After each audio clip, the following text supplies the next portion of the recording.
Assalamualaikum warahmatullahi wabarakatuh. Saudaraku kaum muslimin dan muslimat, saudara sebangsa dan setanah air, dimanapun Anda ada dan berada.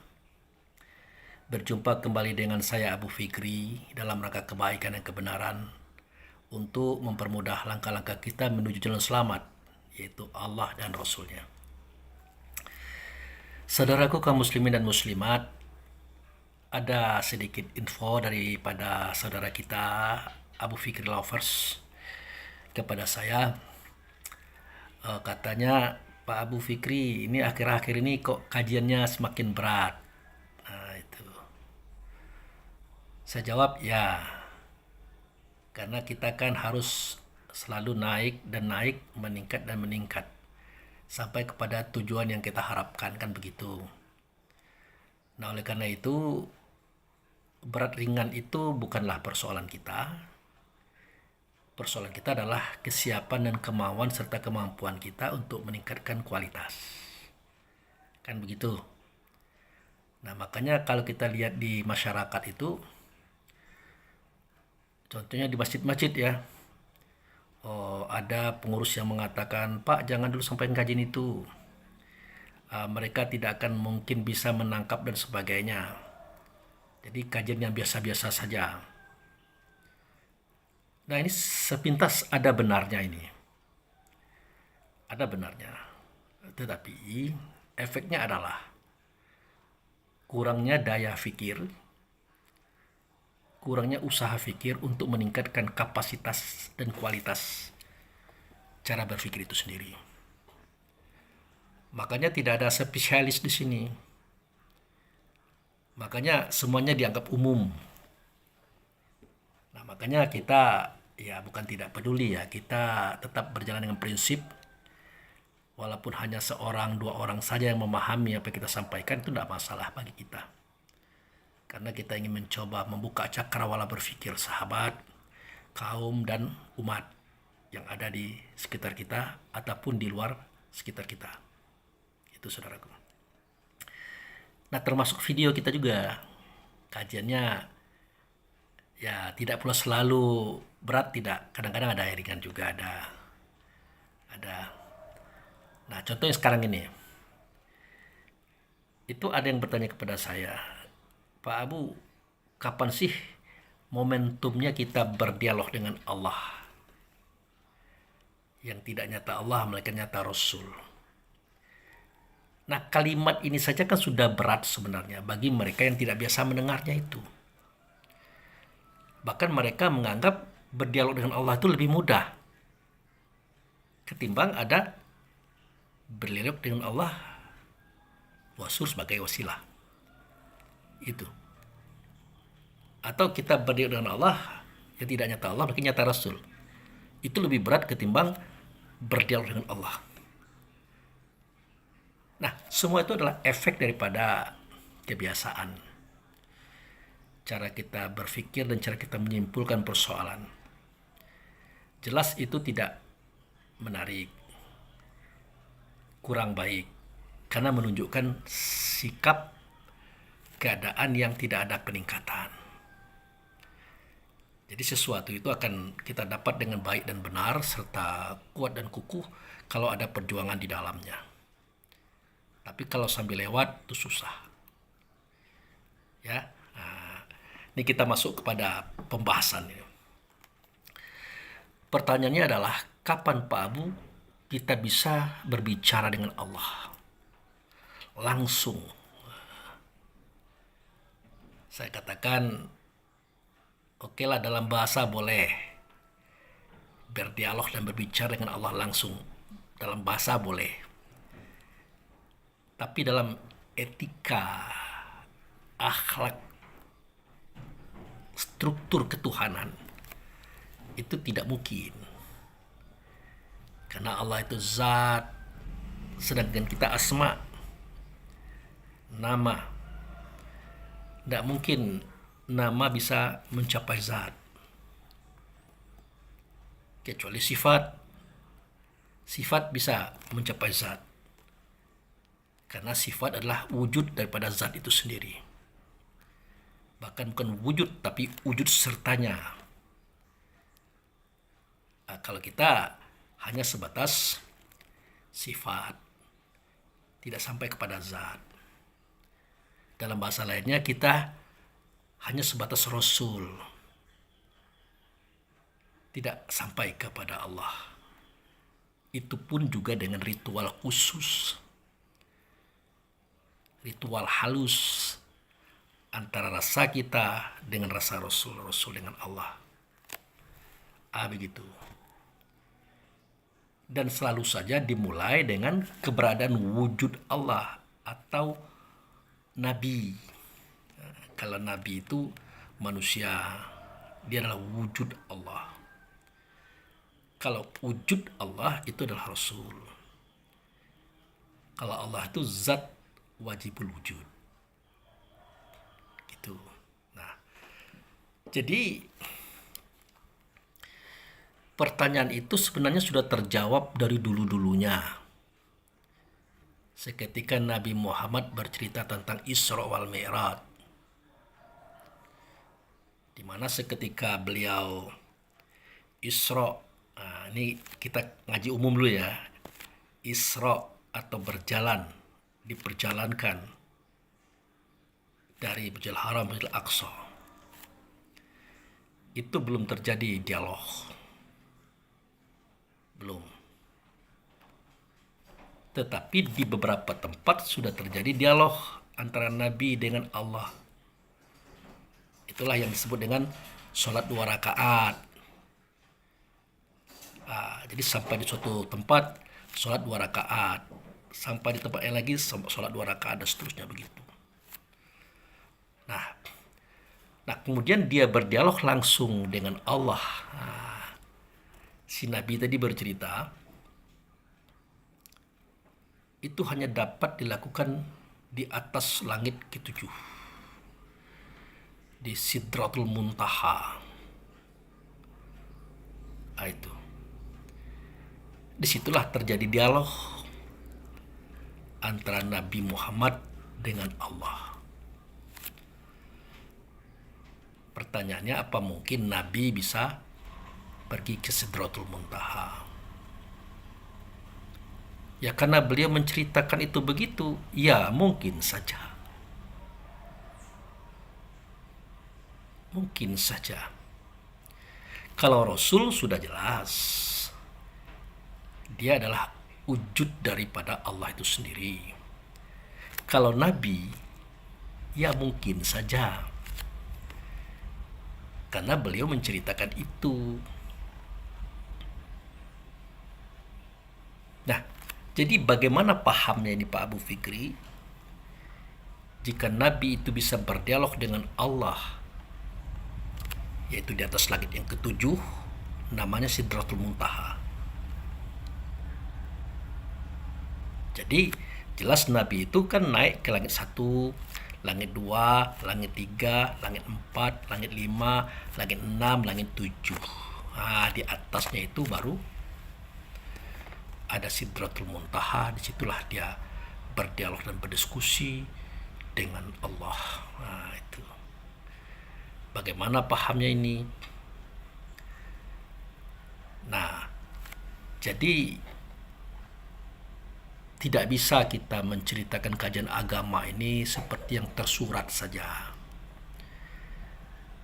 melainkan ada pula yang tersirat. Tidak mungkin Allah dan Rasul berkata kepada kita dengan perkataan yang terang. Pasti ada kata samar-samarnya. Kenapa?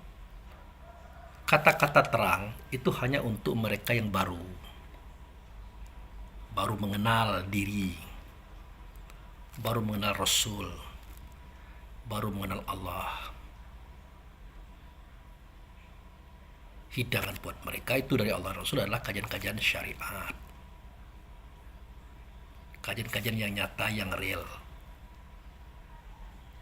Itu saudara. Nah, di atas sedikit daripada itu, mereka naik pada kajian torikat.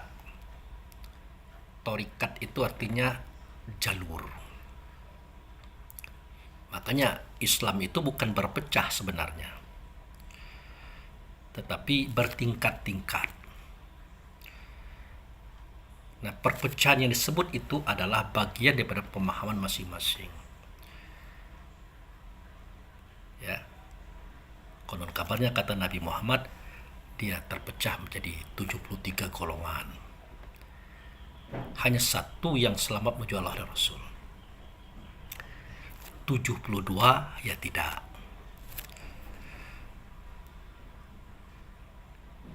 Nah, ini ada pula kajiannya ini. Apakah benar itu 72 atau 72? 7 di bumi, 7 di langit. Jadi 72. Ini tidak selamat. Cuman satu yang selamat,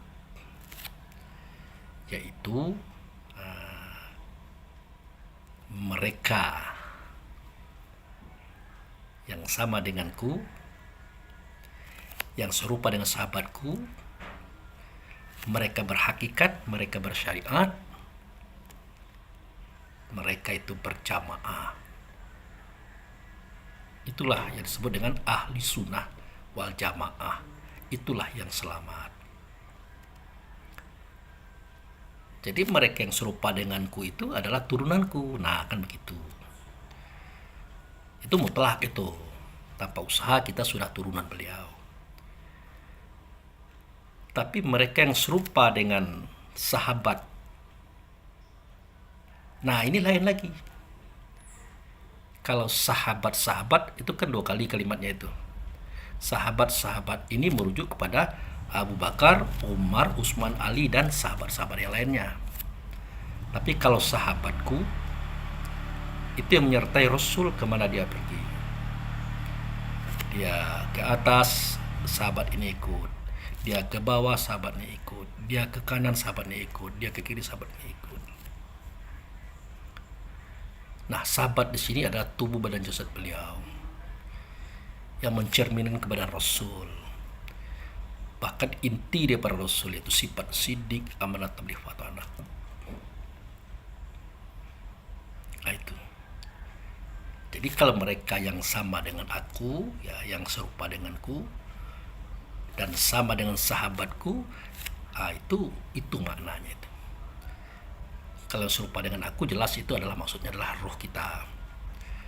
Yang sama dengan sahabatku artinya amaliyah kita berupa suara, kata, dan perbuatan tadi ya sama dengan sahabatku, sama dengan tubuh badan jasad yang dia buat. Karena itu adalah cerminan sifat yang ada dalam darah beliau, yang ianya ada di dalam Rasul, yaitu sidik, amanah, tabligh, fatanah. Nah, itu. Dia berhakikat, dia bersyariat. Dia bersyariat, dia berhakikat. Artinya dalam kehidupan itu dia bersyariat sama dengan orang biasa. Bergaul, berkumpul, melakukan amaliyah sama dengan orang biasa. Bersilaturahmi. Dia berhakikat, dia tahu apa yang dia buat. Bahkan yang berbuat saat dia berbuat dia tahu. Bukan tubuh, bukan badan, bukan jasad. Melainkan adalah yang di dalam tubuh itu sendiri adalah ruh. Nah, itu. Kemudian dia berjamaah. Dia berjamaah itu artinya dia berkumpul. Dia menyatu. Dia menyatu kepada Rasul dengan Allah. Itulah dia berjamaah. Itu yang selamat. Yang lainnya tidak. Kan lain tuh. Tidak lain. Tapi cara kita memandangnya lain. Nah, itu. Nah, baik, kita masuk kepada persoalan bisanya kita berdialog dan berdiskusi dengan Allah tadi.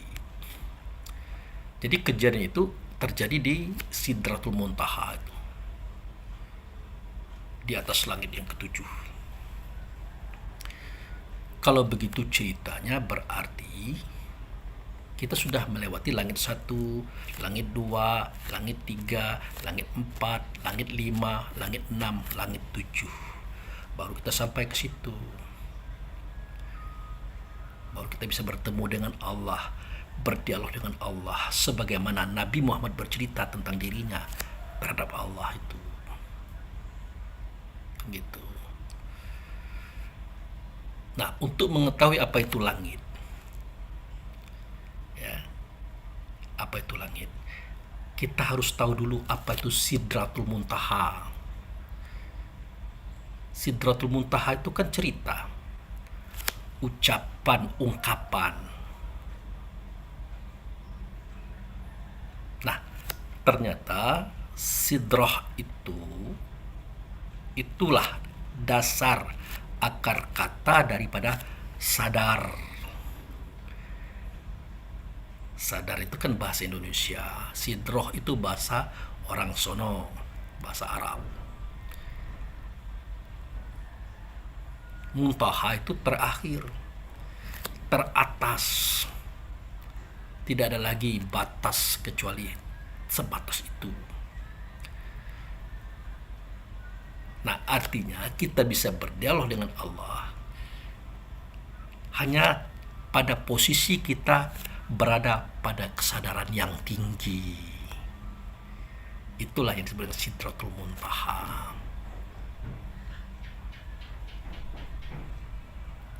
Oke. Nah, untuk mencapai kesadaran tinggi ini, atau yang tertinggi ini, atau yang terakhir ini, ya kita harus melewati 7 langit. Tuh, 7 langit. Maka dikatakan oleh orang tua kita, langit itu atas, bumi itu bawah. Kan begitu. Nah, apa itu yang di atas? Dia ada 7. Tentu yang di atas kita loh.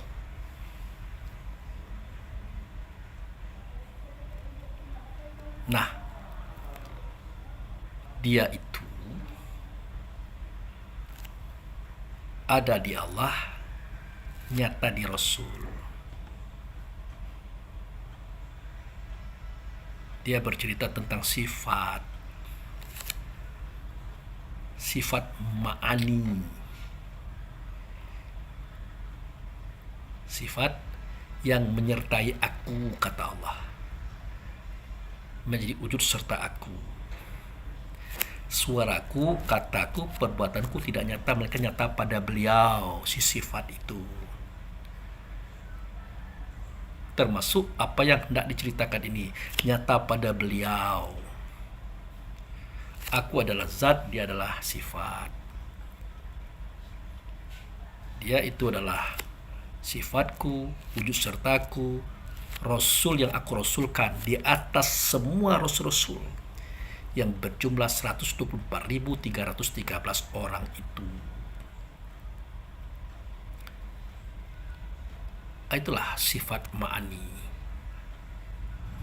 sifat yang berdiri atas zat, yang tidak bercerai dengan zat, menepi barang sesuatu tidak patut padanya. Itu kan bahasa-bahasa orang tasawuf ya. Kita tidak usah mengkaji ke sana dulu lah. Yang penting kita ambil yang sederhana-sederhananya saja. Nah, sekarang pukul berapa nih? Sudah pukul 6. Kita ambil 15 menit ya. Nanti kalau kurang waktu kita tambahkan saja di video berikutnya. Jadi Allah itu punya sifat namanya kodrat. Namanya kodrat artinya Allah itu kuasa. Sebagaimana suara, kata, dan perbuatan Allah tidak nyata pada beliau kan, Rasul tadi. Begitu juga sifat ini, sifat kodrat atau kuasa ini, dia nyata pada Rasul. kuasa menentukan iya dan tidak, hitam dan putih. Semua itu adalah keputusan Allah yang Allah nyatakan pada Rasul. Jadi Rasul itu punya kuasa mengiyakan dan menidakkan, menghitamkan dan memutihkan. Karena dia adalah wujud serta Allah.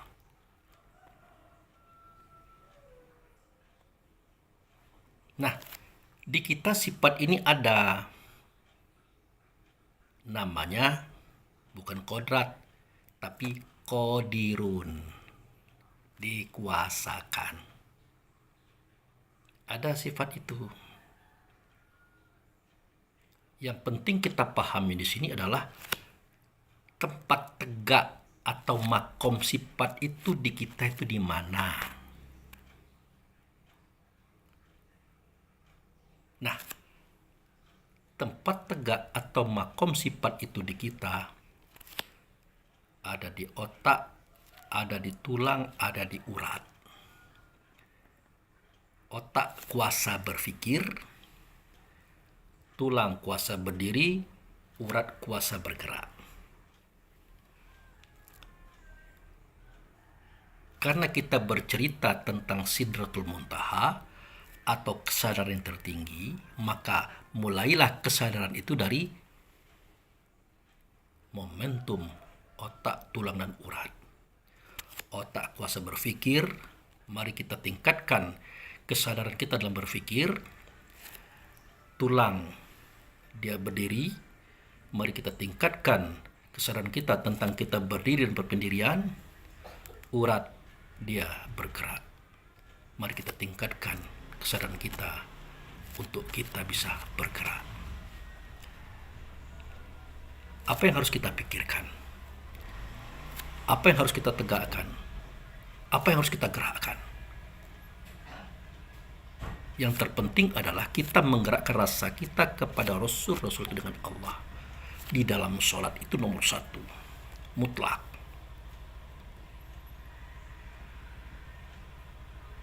Makanya kajian agama ini awaludin ma'rifatullah. Pertama kali beragama ini ia mengenal Allah dulu. Kenapa ada kalimat ma'rifat atau mengenal? Karena tadinya sudah tahu. Bahkan sudah berhadapan, walaupun tidak nyata Allah, mereka nyata Rasul, tapi sudah. Namun kita lupa. Nah, kajian ini terlalu tinggi, tidak terjangkau. Makanya diturunkanlah volumenya menjadi man arafa nafsahu faqad arafa robbahu.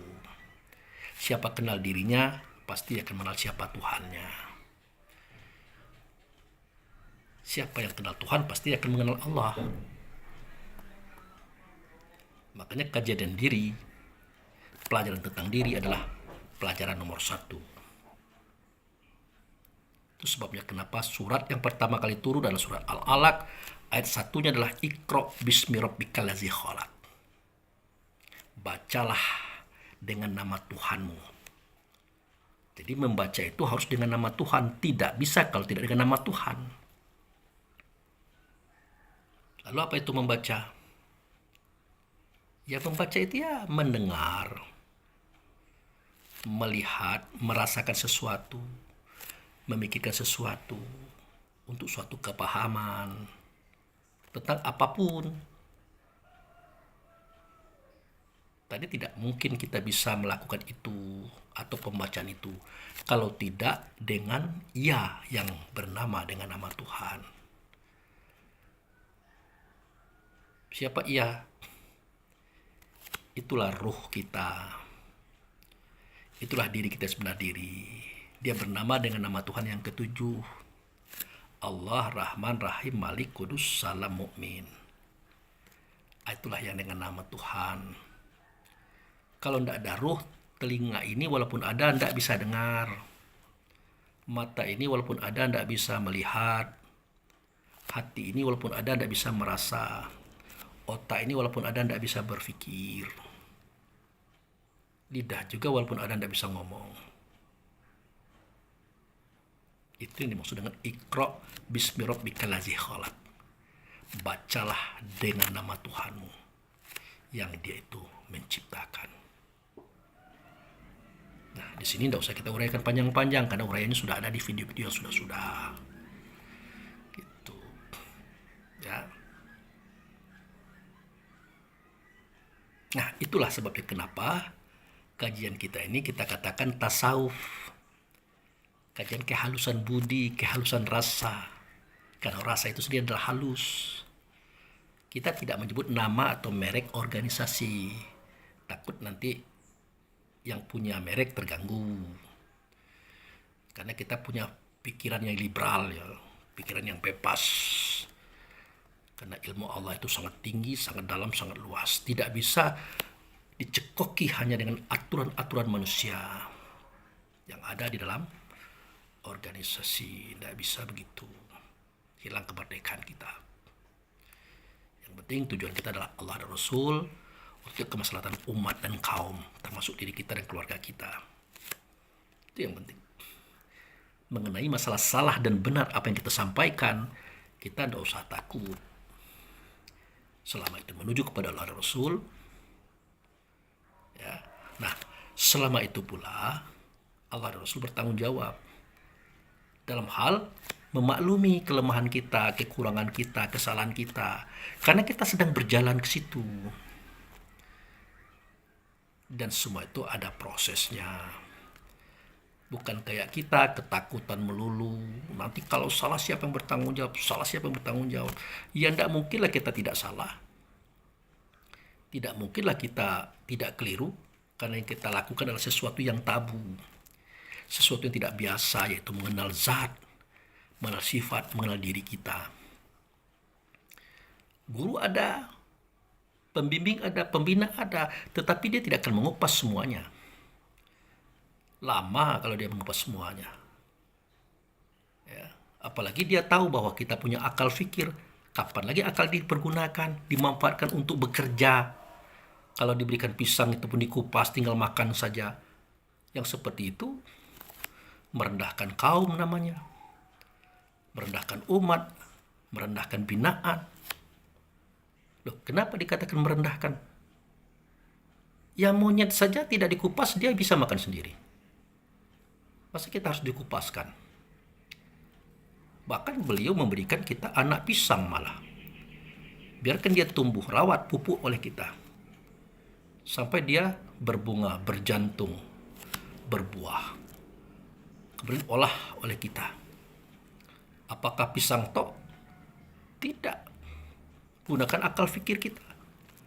Mungkin kita gunakan itu sebagai goreng pisang, godok-godok, keripik pisang, dan banyak oleh-oleh untuk masyarakat di suatu negeri itu. Bahan bakunya adalah pisang. Maunya beliau begitu. Bukan seperti yang kita pahami selama ini. Ya pisangnya pisang saja. Itu pun tidak diajarkan bagaimana cara menumbuhkannya, membuahkannya, merawatnya. Ya kitalah yang mengolahnya. Kita yang memikirkan bagaimana caranya supaya pisang ini tumbuh baik dan benar sehingga bermanfaat bagi kita dan orang lain. Nah begitu juga kaji ini begitu saudaraku. Nah jadi kita bisa berdialog dan berdiskusi dengan Allah itu harus selesai kesadaran kita. Ya, selesai. Itu baru kesadaran tingkat 1. Nanti ada kesadaran tingkat 2, tingkat 3, tingkat 4, tingkat 5, tingkat 6, tingkat 7. Karena langit itu 7 lapisnya. Karena kenyataan yang dari langit itu tadi, sifat Allah, kodrat, kuasa nyata dari Rasul, di kita ada. Nah, tubuh benda jasad itulah buminya. Tempat tegak sifat itu bagi kita, itu namanya bumi. Kalau 7 di atas juga 7 di bawah. Langit 7, bumi juga 7. Itu yang harus kita pahami. Yang harus kita sadari adanya. Tuh. Sudah jam berapa nih? Baru 5 menit. Berarti masih ada. Nah, kemudian Sifat kedua, Allah itu bersifat irodat, berkehendak. Nyata sifat itu pada Rasul. Nah, kehendak Allah itu adalah kehendak Rasul. Keinginan Allah itu keinginan Rasul. Tidak mungkin berbeda. Tidak mungkin Rasul menyalah-nyalahkan, menambah-nambah, mengurang-urang. Tak mungkin. Nah, irodat ini ada di kita. Tapi namanya bukan irodat, melainkan maridun. Tempat tegaknya adalah di daging, kulit, bulu, atau roma pada kita. Itu makom sifat tersebut. Nah itu. Kenapa di daging, kulit, bulu, atau roma Pak Abu Fikri? Ya, otak, tulang, dan urat beserta darah, apapun namanya, hormon ataupun kromosom macam-macam itu, kalau sudah dibungkus oleh daging, kulit, dan bulu serta aroma, maka dia berbentuk, dia berupa, dan saat itu dia butuh atap, dibuat langit, butuh pijakan, dibuat bumi, butuh makan minum, dibuat isi alam semesta berupa buah-buahan, biji-bijian, sayur-sayur, hewan-hewanan, air,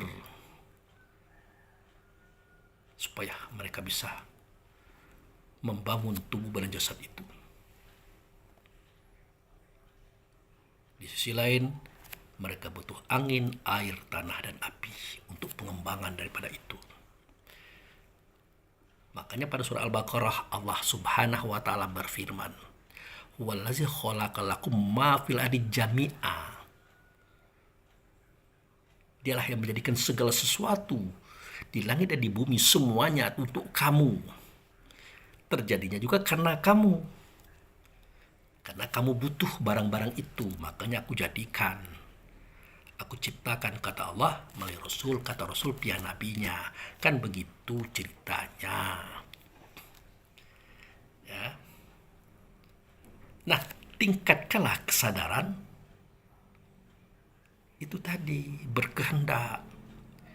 Silakan kita berkehendak, berkeinginan, bercita-cita, tetapi disesuaikan dengan aturan Allah dan Rasul.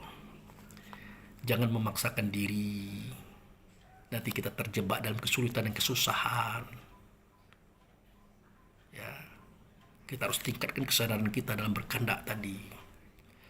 Di kita kan tidak sadar kita ini sering dipancing oleh orang untuk kredit, kita ambil. Dipancing oleh orang untuk berhutang, kita ambil. Padahal itu akan menyusahkan kita kalau kita tidak punya uang untuk pembayaran berikutnya.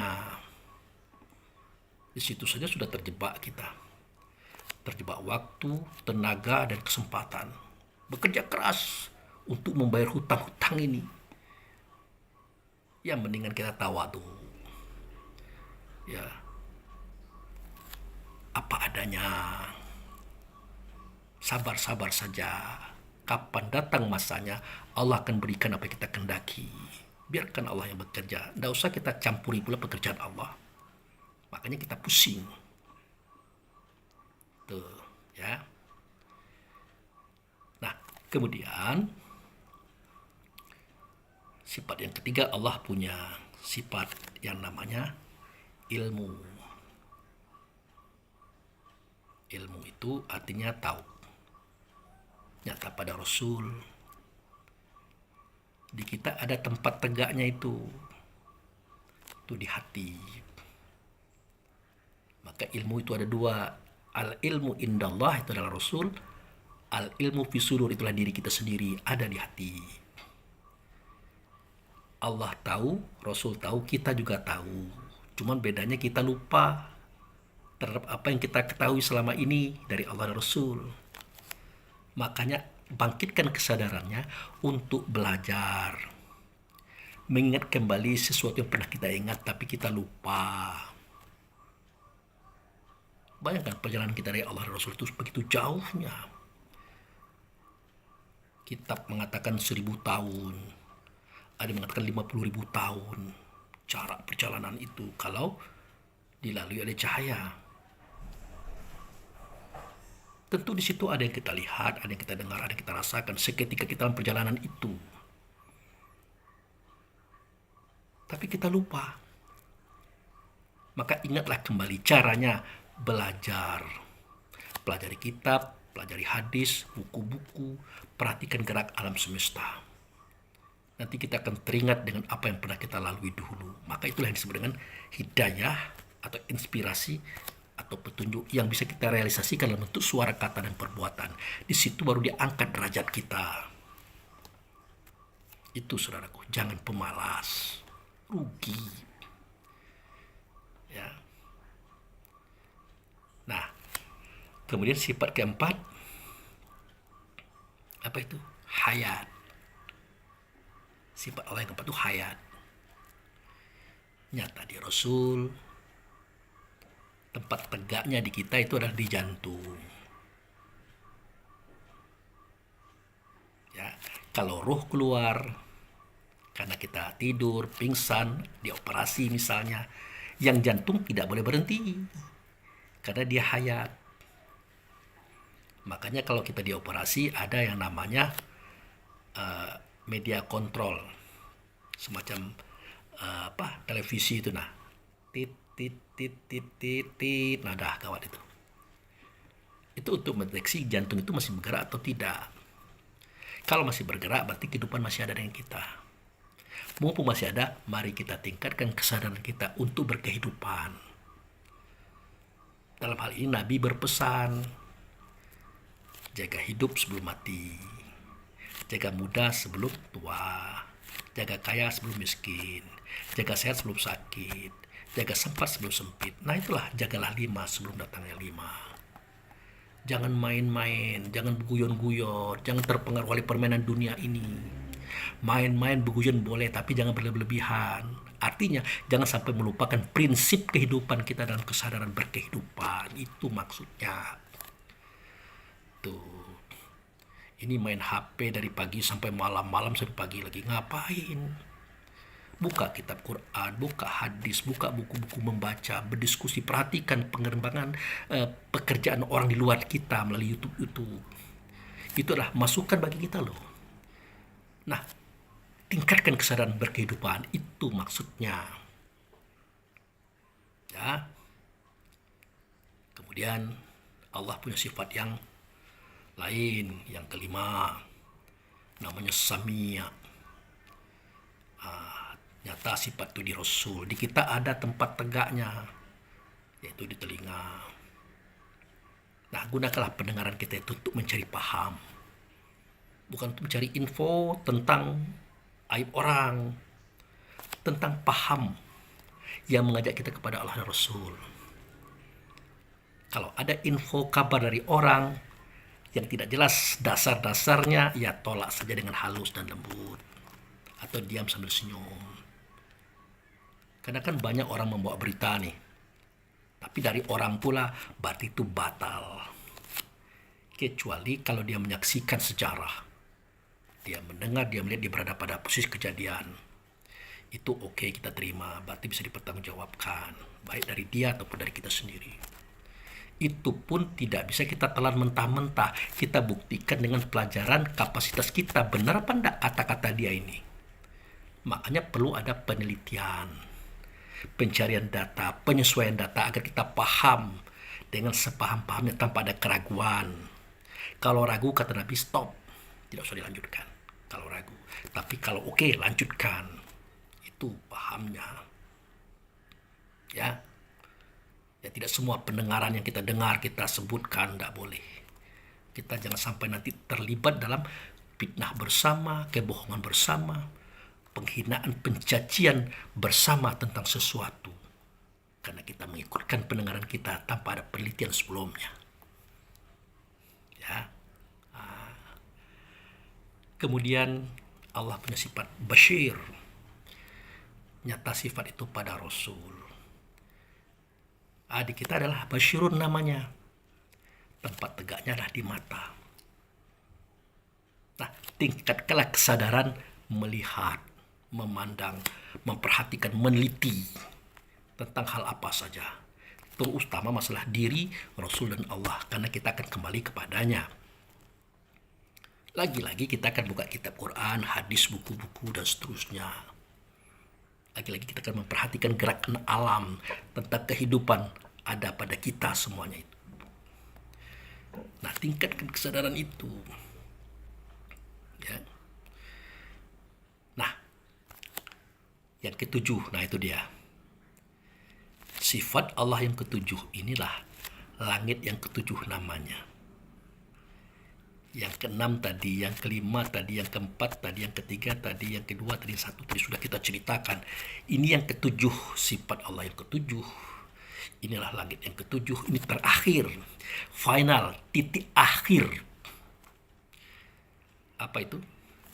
Kalam di Allah, nyata di Rasul. Maka semua suara kata Allah itu ada di Rasul, tertuang pada kitab Quran yang disampaikan oleh nabinya. Maka apapun kata orang tentang kitab Quran, apapun cerita orang ahli, kalau diukur dengan Quran tidak pas, ditolak. Ini contoh. Ahli kesehatan mengatakan, kita itu tidak boleh sarapan pagi. Ya kan?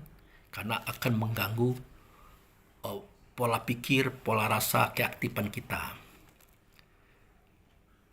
Nah, itu bertentangan dengan ajaran Allah dan Rasul yang ada pada Nabi Muhammad. Kalau Nabi Muhammad mengatakan jika kamu lapar maka makan. Nah, ya pagi-pagi kan lapar. Tapi ingat, berhenti sebelum kenyang. Nah, itu dia. Nah, pandangan ahli kesehatan itu tidak pula kita salahkan. Itu kan pandangan dia. Kita juga punya pandangan. Kalau pandangan itulah pandangan Allah dan Rasul, maka ini nomor satu, yang lain nomor sekian. Itu maksud saya. Ya. Nah, jadi kalam di Allah, nyata di Rasul. Di kita mutakalimun, tempat tegaknya di lisan. Ya, di lisan. Itulah keputusan, kesimpulan terakhir yang harus kita keluarkan atau tidak kita keluarkan, atau kita telan sampai kita mati. Karena kalau sudah dikatakan, sudah jatuh hukum, saudaraku. Tidak bisa ditarik lagi.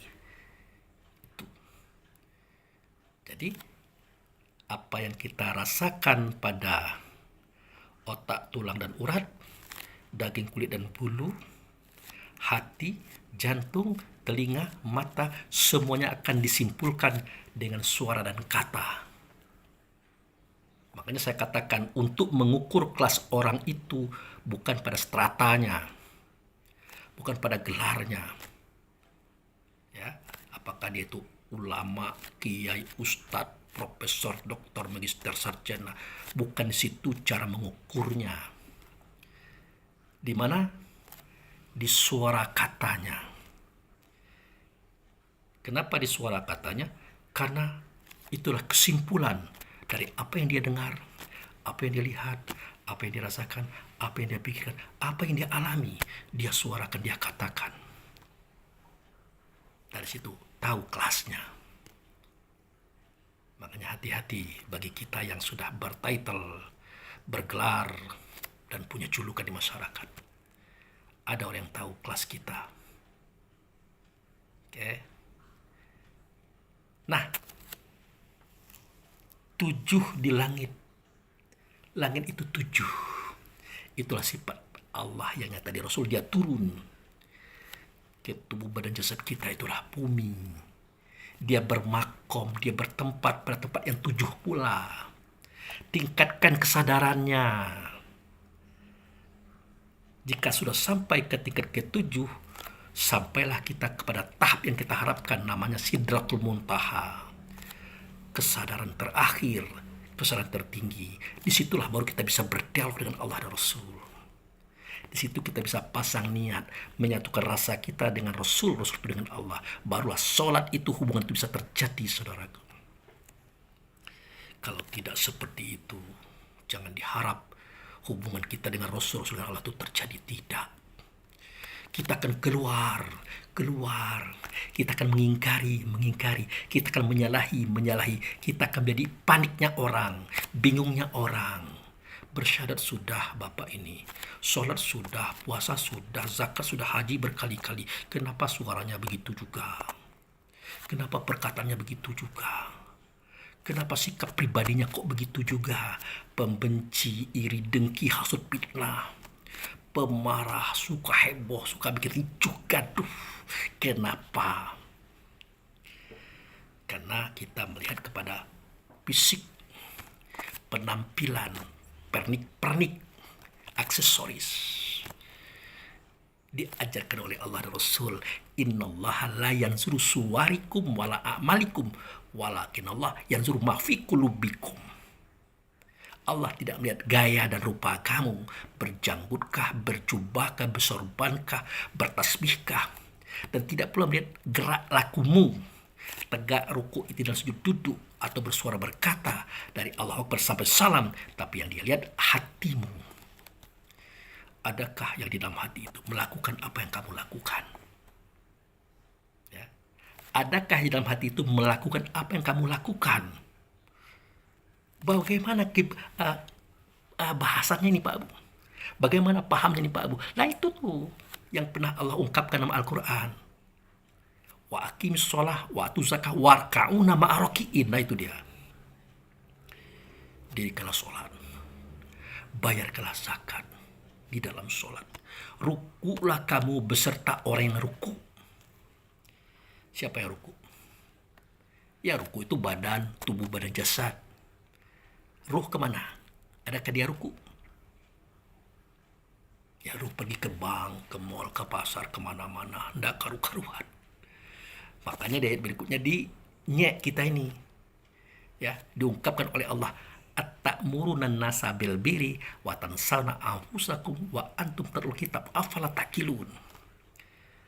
Adakah patut kamu suruh manusiamu itu tegak seperti alif, ruku seperti ha, sujud seperti duduk seperti dal. Kamu ucapkan Allahu Akbar sampai salam. Di situ kamu berkata-kata tentang kitab. Tapi kamu lupa dirimu. Kamu pergi kemana-mana. Berakal enggak kamu itu? Berpikir enggak kamu itu? Belajar enggak kamu itu? Mentalaah enggak kamu itu? Meneliti enggak kamu itu? Itu maksudnya. Gitu saudara. Ya. Nah, setelah sampai kesadaran kita pada tingkat ketujuh, yaitu pada kalam, pada suara kata, maka insya Allah kita bisa berdialog dengan Allah yang tidak nyata Allah, bukan nyata Rasul, dalam penyatuan kita kepada Rasul-Rasul dengan Allah di dalam sholat. Nah, berdiskusilah, berdialoglah sebagaimana Allah dan Rasul mengajarkan pada kisah Isra wal Mi'raj tadi. Maka berlakulah kesempurnaan hakikat takbiratul ihram. Kesempurnaan hakikat takbiratul ihram itu pertama mi'raj. Nah itu tadi, meningkatkan kualitas kesadaran itu mi'raj namanya itu. Kemudian ikram, tenggelam dalam lautan kasih sayang dan cintanya Allah dan Rasul. Artinya menyatukan rasa kita kepada Rasul dengan Allah. Itu tenggelam kita di situ. Nah bersamaan itu kita tawakal, menyerahkan diri kepada yang punya diri, mempunyakan hak kepada yang punya hak. Di situ tidak ada suara, tidak ada kata, tidak ada gerak lagi. Yang ada adalah munajat. Ada rasa pertemuan dengan Rasulullah dengan Allah. Cukup sudah. Disitulah terjadinya yang disebut dengan situasi kondisi Sidratul Muntaha. Itulah Isra wal Mi'raj yang perlu kita pahami. Oke, terima kasih atas semuanya. Karena saya tidak pergi. Nah ini udah 6:30. Tapi cukuplah untuk menghibur hati di siang hari ini.